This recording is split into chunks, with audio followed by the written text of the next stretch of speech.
Good evening, students. Today in 11th class physics, we are starting a new topic, work energy theorem.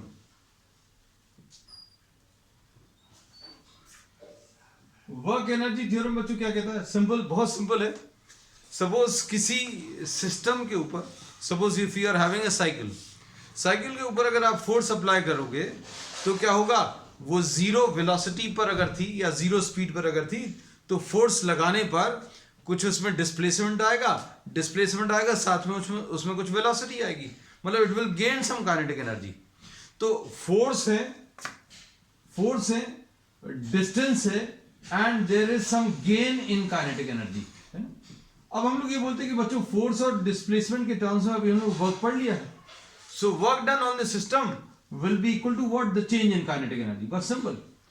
यही statement है किसका? Work energy theorem का. Cycle rest पर है, हम लोगों ने उसके ऊपर कुछ फोर्स लगाया, फोर्स की वजह से कुछ डिस्प्लेसमेंट आया, और डिस्प्लेसमेंट और फोर्स के कारण डिस्प्लेसमेंट आया, और उसमें क्या होगा बच्चों? उसमें कुछ वेलोसिटी आ जाएगी, मतलब उसकी काइनेटिक एनर्जी जीरो से कुछ वैल्यू आ जाएगी. तो अब हम लोगों ने इसमें यही बोला, फोर्स एंड डिस्प्लेसमेंट को मिलाकर हम लोग क्या कैलकुलेट कर सकते हैं? वर्क कैलकुलेट कर सकते हैं. And change in kinetic energy, ये अभी हम लोग मालूम है. So work done on the system will be equal to what? Change in kinetic energy. Energy वैसे भी अभी हमें मालूम है, it is the capacity of doing work. अब consider one more case, when the cycle is moving with a constant velocity of 10 metres per second. Cycle जो है एक constant velocity 10 metres per second से मूव कर रही है. अब उसके ऊपर फोर्स लगाया, डिस्प्लेसमेंट भी रहेगा, ठीक है, एंड इसकी वेलोसिटी सपोज चेंज होती है 10 मीटर्स पर सेकंड से कितना? 20 मीटर्स पर सेकंड. मतलब क्या होगा? काइनेटिक एनर्जी इसकी चेंज होगी. यहां पर काइनेटिक एनर्जी चेंज हुई थी.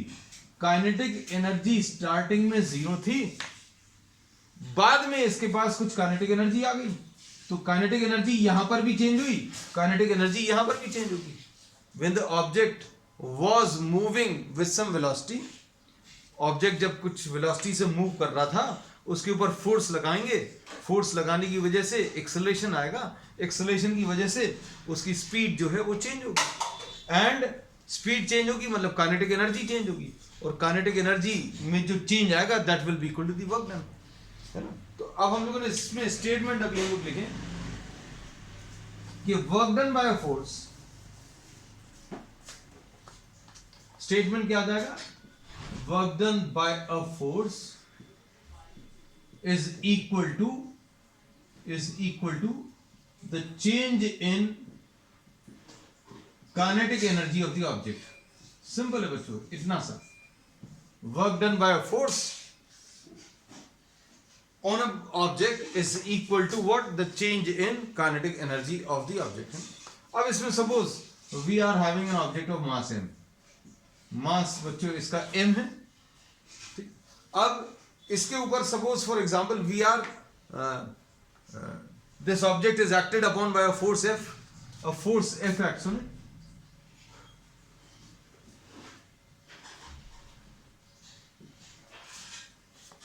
A force F acts on it. Acceleration A is produced. Acceleration बच्चों इसमें A प्रोड्यूस हो गया, and due to this acceleration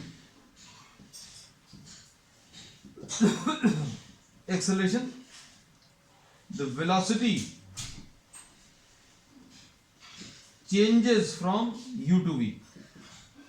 velocity बच्चों इसकी चेंज हो गई, कहां से कहां तक? u से v तक. तो अब हम लोग क्या बोल सकते हैं? Work done by the force w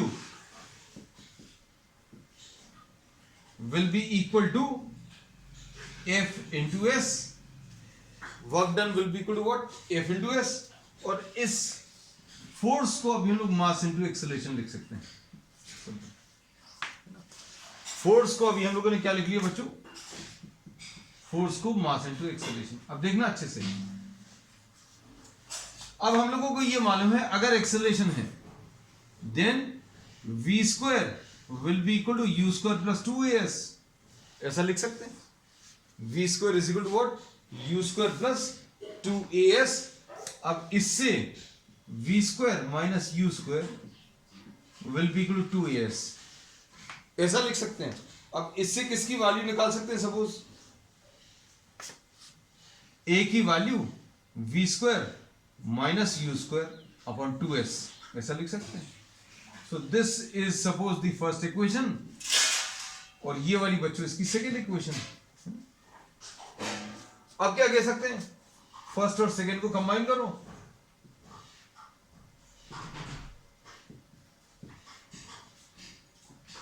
work done will be equal to mass into acceleration, कितना आ जाएगा?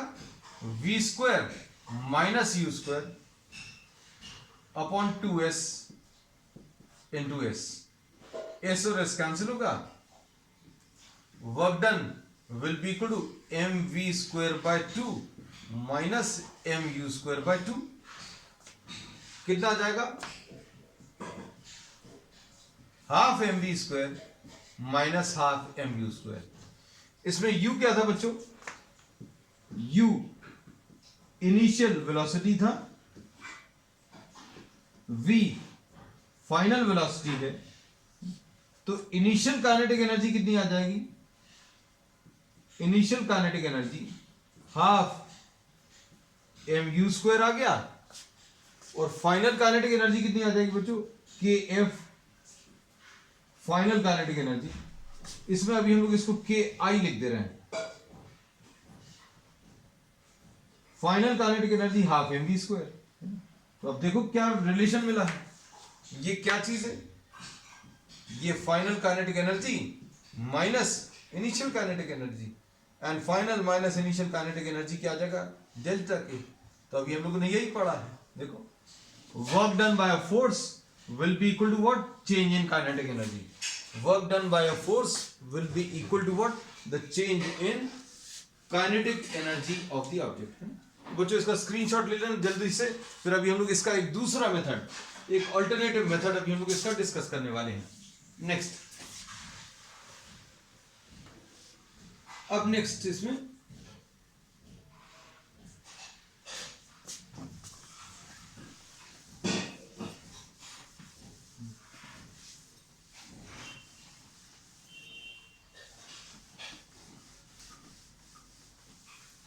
तो पहला जो प्रूफ अभी हम लोगों ने लिया, proof of work energy theorem, ये अभी हम लोगों ने कैसे लिया था? Work is equal to F into s लिया, फोर्स को फिर मास इंटू एक्सेलरेशन लिखा, फिर उसके बाद क्या किया बच्चों? V square minus u square is equal to a s. तो ए एस की वैल्यू भी रख सकते हो बच्चों, तो ये कितना आ जाएगा? M into v square minus u square divided by 2, जो कि half m v square minus half m u square, यानी कि final kinetic energy minus initial kinetic energy. This is how we have calculated the work done, and the work done is equal to what? The change in kinetic energy. तो ये बच्चों पहला method था जो अभी हम लोगों ने डिस्कस किया। अब हम लोग वर्क एनर्जी थ्योरम का प्रूफ लेने वाले हैं।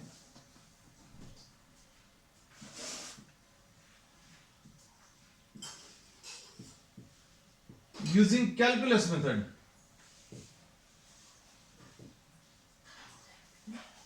अब हम लोग इसमें कैलकुलस मेथड का यूज करके अभी हम लोग प्रूफ लेने वाले हैं।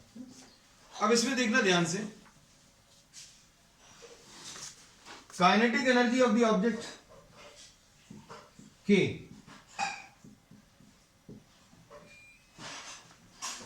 इज इक्वल टू कितना होता है? Half of m v square. अब इसको अगर डिफरेंशिएट करें, इसका डिफरेंशिएशन कैसे निकालेंगे बच्चों? We are trying to find out the rate of change of kinetic energy with respect to time. अभी हम लोग इसको टी के रिस्पेक्ट में डिफरेंशिएट कर रहे हैं।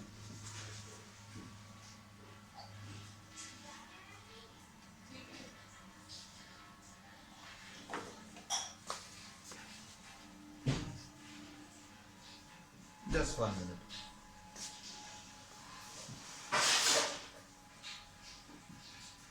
Rate of change of kinetic energy with respect to time, dk by dt आ जाएगा। अब हम लोग dk बाई dt निकालेंगे, देखो जरा, dk by dt will be equal to d by dt of half mv square, ऐसा लिख सकते हैं। अब इसमें कांस्टेंट क्वांटिटीज को आप बाहर ले लो, m/2 बाहर आ गया। अब इधर कितना आ जाएगा, d by dt of v square. अब डिफरेंशिएशन में बच्चों अभी हम लोग ये फार्मूला मालूम है कि d by dx of x square अगर है, इसका आंसर 2x आता है। d by dx of t square अगर है तो इसका 2t आएगा। d by dv of v square अगर लेना है तो ये 2v आएगा। लेकिन यहां पर v स्क्वायर का डेरिवेटिव लेना है, लेकिन किसके रिस्पेक्ट में, टाइम के रिस्पेक्ट में। तो अब हम लोग क्या करने वाले, देखो जरा ध्यान से, m/2 ऐसा लिख लिया, dv स्क्वायर बाय dt लिखा हुआ वही है, देखो dv स्क्वायर बाय dt ऐसा लिखा है। अब हम लोग क्या कर रहे हैं, इसमें इधर dv लिख लिया, इधर भी dv लिख लिया, dv बाय dt। अब dv बाय dt बच्चों, dv by dt change in velocity upon time. अब change in velocity upon time अगर आप लें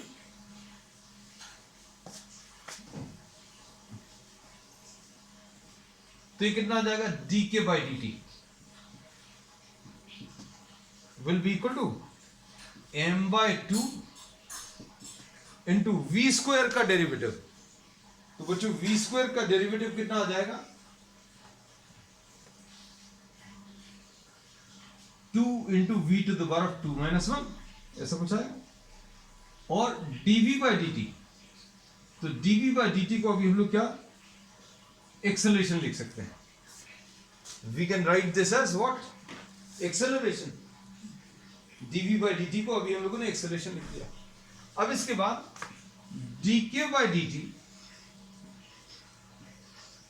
will be equal to m into v, m into v into a, m into a into v लिखा, m into a into v को, v क्या चीज होती है बच्चों, v is dx by dt। Velocity क्या है,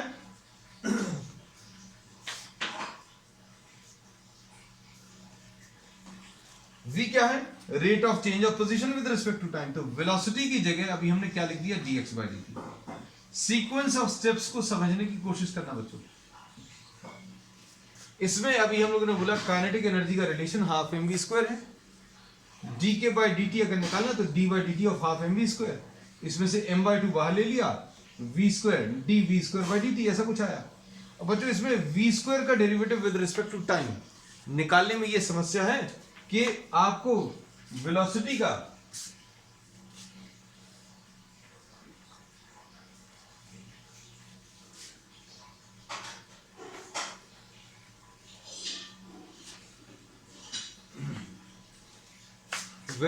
डेरिवेटिव, v स्क्वायर का derivative with respect to v तो मालूम है। तो अब हम लोगों ने क्या किया, ऊपर नीचे ऐसा लग रहा है dv से मल्टीप्लाई कर दिया, इसका आंसर 2v आ गया, है ना। फिर इसको dv बाई dt, अब ये याद रखना, dv बाई dt को हम लोगों ने किससे रिप्लेस कर दिया, इसको ऐसा नहीं लिखकर ऐसा लिख सकते हैं कि भाई change in velocity upon time को a लिख दिया, ये a लिख दिया, m इंटू वी इंटू ए। फिर m और a को कलेक्ट कर लिया, v लिख लिया बाहर, और v को अभी हम लोगों ने dx बाई dt लिख लिया। अब क्या कर रहे हैं, m इंटू a को रिप्लेस कर रहे हैं किससे, फोर्स से। तो अब कितना आ जाएगा, dk by dt will be equal to f into dx by dt, ऐसा कुछ आ जाएगा। और अब क्या कर सकते हैं, विद रिस्पेक्ट टू टाइम ये अलग कर दो, dk will be equal to f into dx।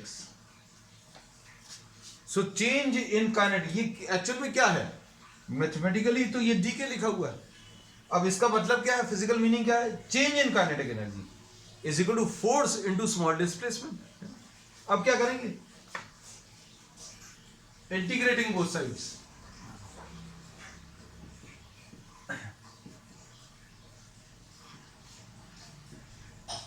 Integration of d k will be equal to integration of f into d x, ऐसा ले लीजिए।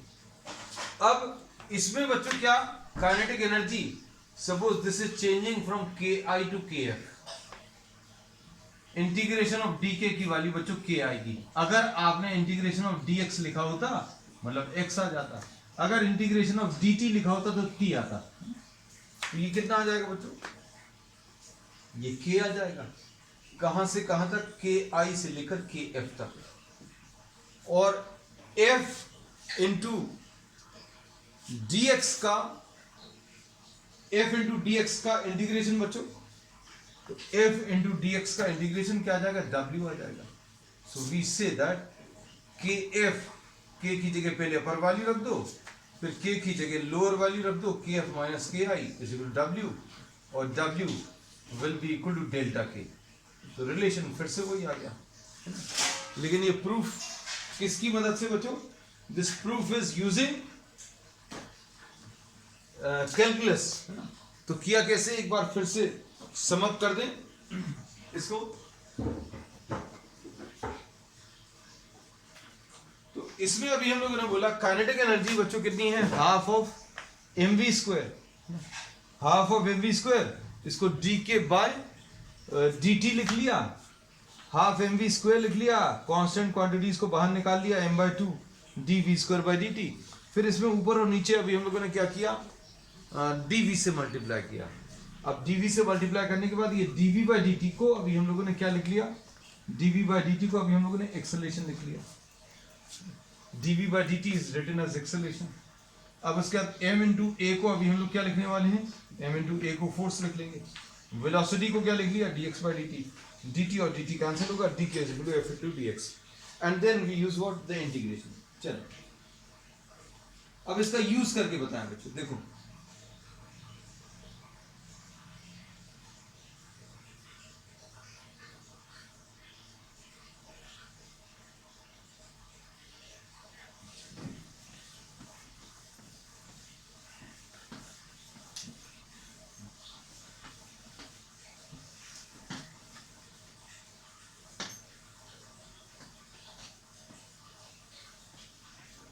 work done by the system, work done by the force will be equal to change in kinetic energy, है ना। तो ये अभी हम लोगों को वर्क एनर्जी थ्योरम पता चल गया। अब इसमें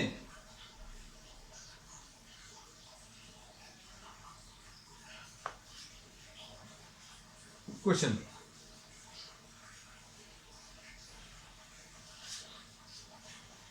an object of mass m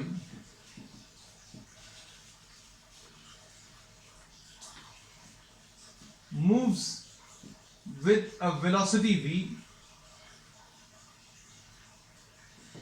given by the relation v is equal to a under root of x, v is equal to a under root of x, where x is what,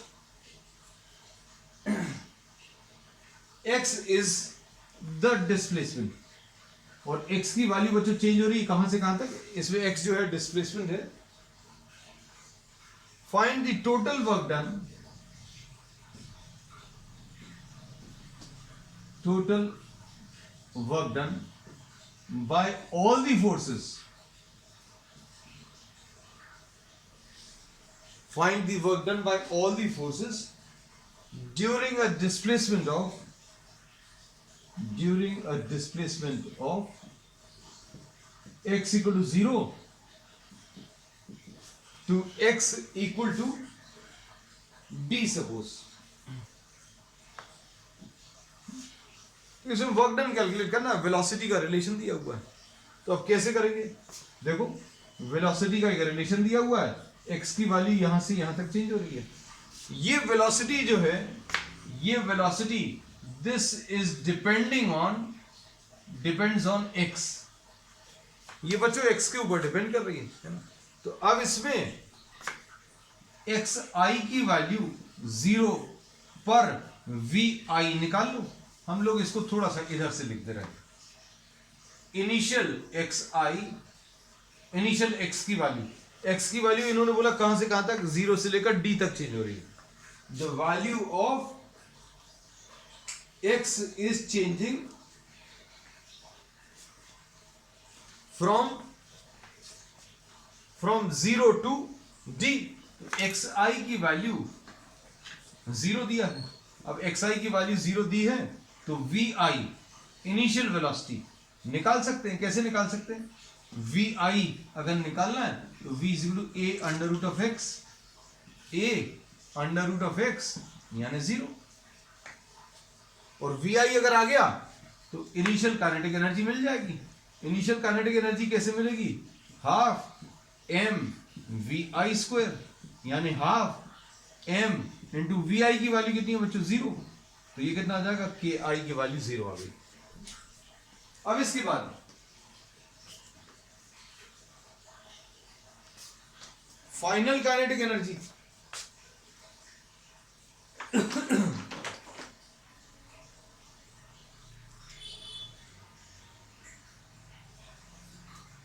अब इसके बाद final kinetic energy कैसे निकालेंगे? अब इसमें x f, final value of x f, ये कैसे मिलेगा? X f will be equal to, x f की वैल्यू डी दी है. इन्होंने बोला है कि during the motion the value of x changes from 0 to d. तो फाइनल वैल्यू एक्स एफ की वैल्यू डी दिया है और एक्स एफ की वैल्यू डी है. तो फाइनल वेलोसिटी बच्चों एक्स के ऊपर डिपेंड कर रही है. ये याद रखना, ये रिलेशन प्रॉब्लम में दिया हुआ है. a under root of x, x की वैल्यू कितनी है? डी है. a under root of d आ गया. अब इसमें फाइनल काइनेटिक एनर्जी कितनी आ जाएगी? तो final kinetic energy half m v f square आएगा. फाइनल काइनेटिक एनर्जी की वैल्यू कितनी है? a under root of d का होल स्क्वायर. ये आ जाएगा half m a square into d. अब इसमें क्या पूछा है? Find the total work done. तो वर्क डन कैलकुलेट करने के लिए दो तरीके हैं बच्चों. क्या? या तो f इंटू डी एक्स निकाल लो, f इंटू डी एक्स ऐसा करके. अब इसमें फोर्स तो कुछ दिया नहीं था, है ना. आपको क्या दिया हुआ था? वेलोसिटी दी हुई थी. तो अब हम लोगों ने क्या किया? वर्क ऐसे नहीं कैलकुलेट करके हमने चेंज इन काइनेटिक एनर्जी के बेसिस पर निकाल लिया. तो x इज इक्वल टू 0 पर काइनेटिक एनर्जी 0 है. x की वैल्यू d पर फाइनल काइनेटिक एनर्जी इतनी है. अब वर्क अगर कैलकुलेट करना है तो work will be equal to change in kinetic energy delta K. और ये डेल्टा के कैसे निकालेंगे बच्चों? डेल्टा के will be equal to final kinetic energy minus initial kinetic energy. अब फाइनल काइनेटिक एनर्जी कितनी है? Half m a square D minus initial kinetic energy कितनी है? 0. तो work done will be equal to half m a square into D. This is the work done. तो problem देखने में tough था but this is quite simple. तो इसमें velocity दी हुई थी x के टर्म्स में और x की वैल्यू 0 से लेकर x की वैल्यू d तक वर्क का कैलकुलेशन करना था. अब वर्क का कैलकुलेशन करने के लिए अब हम लोगों ने क्या किया? वर्क नहीं कैलकुलेट किया. We have calculated what? The change in kinetic energy. है ना. चलो अब नेक्स्ट इसके बाद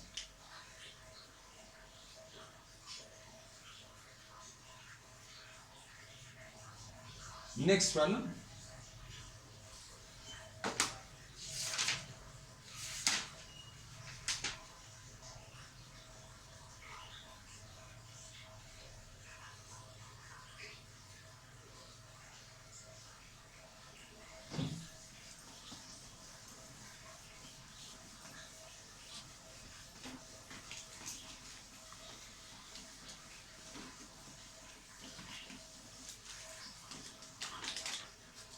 नेक्स्ट,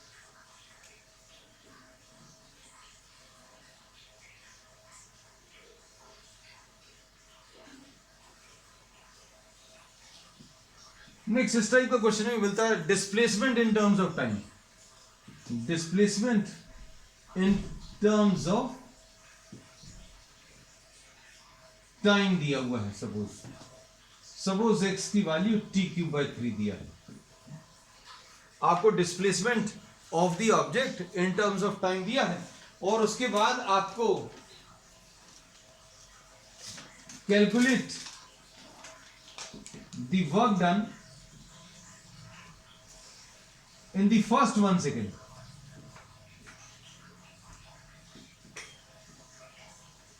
सपोज आपको 1 सेकेंड में वर्क डन कैलकुलेट करना है। अब देखो सिर्फ डिस्प्लेसमेंट दिया है, displacement in terms of time. अब थोड़ा सा सोचकर देखना क्या कि वर्क कैसे मिलेगा। वर्क मिलेगा F इंटू डी एक्स। देखते जाना आप, इसमें क्या चीज मालूम है, कुछ मालूम है क्या? इसको अभी हम लोग क्या लिखेंगे, मास इंटू, अच्छा इसमें मास भी दिया, suppose m is 1 kg, suppose mass of the object is 1 kg। अब इसमें मास इंटू एक्सेलरेशन इंटू dx। अब देखो मास तो मालूम है, एक्सेलरेशन नहीं मालूम है। अब देखो m into dv/dt into dx। अब हम लोग क्या कर सकते हैं, एक्सेलरेशन भी निकाल सकते हैं, और एक्सेलरेशन कैसे मिलेगा आपको, इसकी मदद से एक्सेलरेशन कैलकुलेट कर सकते हैं। कितना आएगा बच्चों इसमें, work will be equal to m into dv/dt, ये देखना dx/dt इंटू dt। हम लोगों ने इसमें ऊपर और नीचे dt से मल्टीप्लाई कर दिया। अब देखो शायद हो जाएगा, कैसे हो जाएगा, x की वैल्यू कितनी दी है t³/3, तो dx/dt कितना आ जाएगा बच्चों, dx/dt 3t², डेरिवेटिव इसका कितना आ जाएगा 3t² डिवाइडेड बाय 3, यानी t² आ जाएगा, dx/dt आ गया। इसको अब हम लोग v बोल सकते हैं। अब उसके बाद dv/dt, इसका डेरिवेटिव d/dt ऑफ v की वैल्यू कितनी है बच्चों, t² है,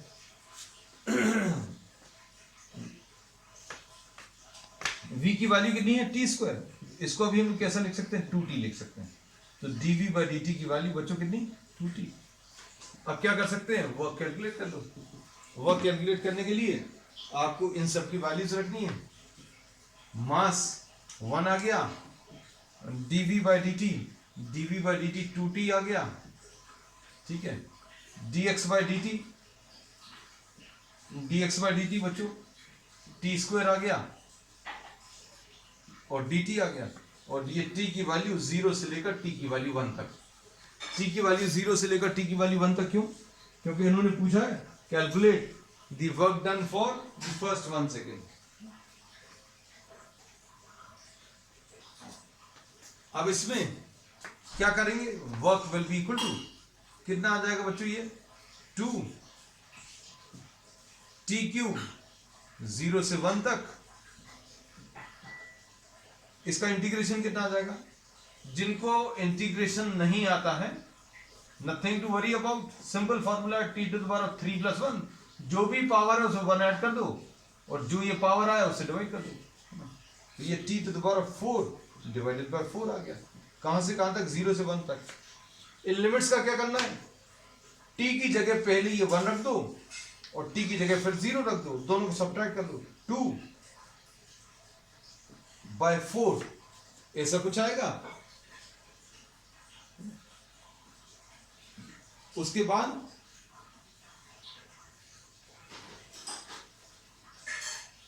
1⁴ minus 0, यानी 1/2 will be the answer. So work done will be equal to what, 1/2 joules, यानी 0.5 joules। एक क्वेश्चन और कर ले रहे बच्चों, छोटा सा।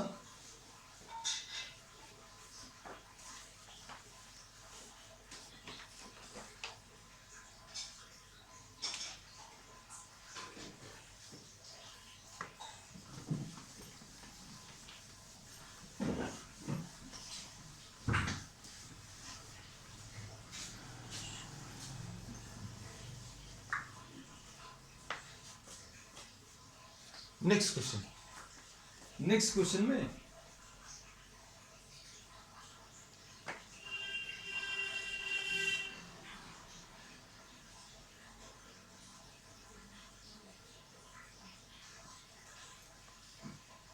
क्वेश्चन नंबर 3 आज का। सपोज ये एक वुडन प्लैंक दिया है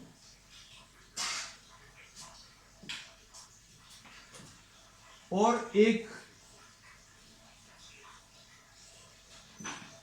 50 ग्राम बुलेट, एक 50 ग्राम बुलेट है, and this is moving with a velocity of 200 metres per second,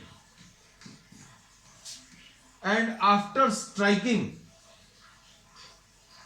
what happens? ऐसा कुछ डायग्राम आ जाएगा, इसमें तो एक होल हो जाएगा, एंड दिस इमर्जेस हियर। और इसमें प्रॉब्लम में इसकी फाइनल काइनेटिक एनर्जी आपको कैलकुलेट करनी है, and it is given the bullet emerges with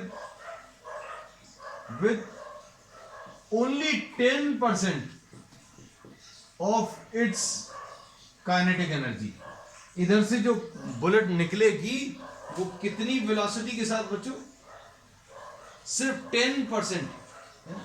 अब इसके बाद देखो इनिशियल काइनेटिक एनर्जी निकाल सकते हैं।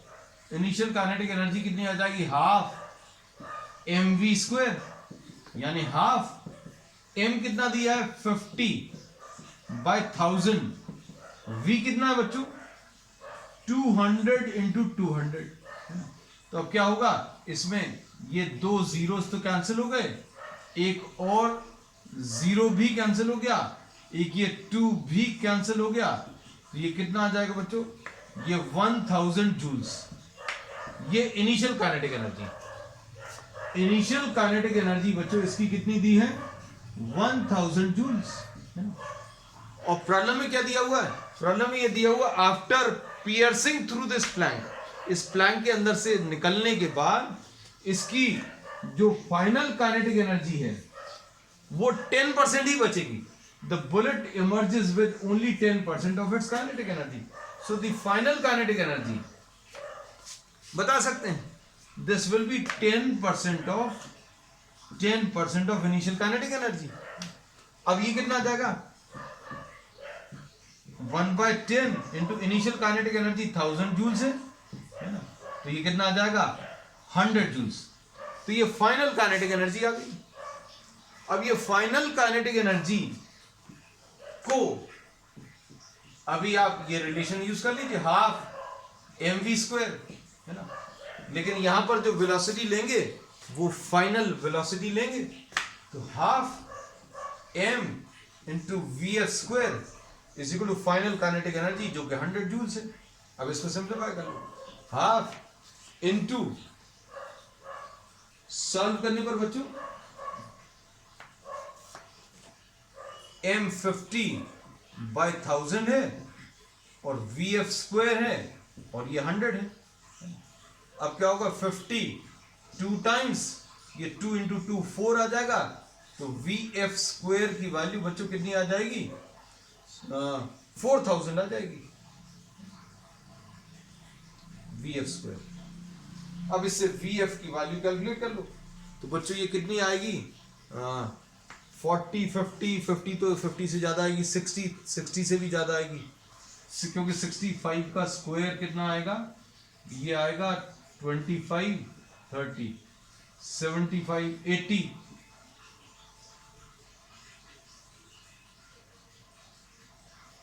70 का स्क्वायर बच्चों 4900 आता है और 65 का स्क्वायर 3025, तो 65 और 70 के बीच में आएगी। तो VF की value approximately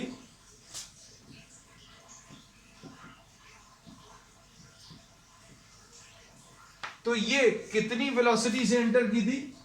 200 metres per second से एंटर की थी। बाहर निकलते समय इसकी वेलोसिटी कितनी आ गई? 63.2 मीटर्स पर सेकेंड। तो बच्चों आज के लिए इतना ही। We will continue with many more such problems in the next one. That's all for today.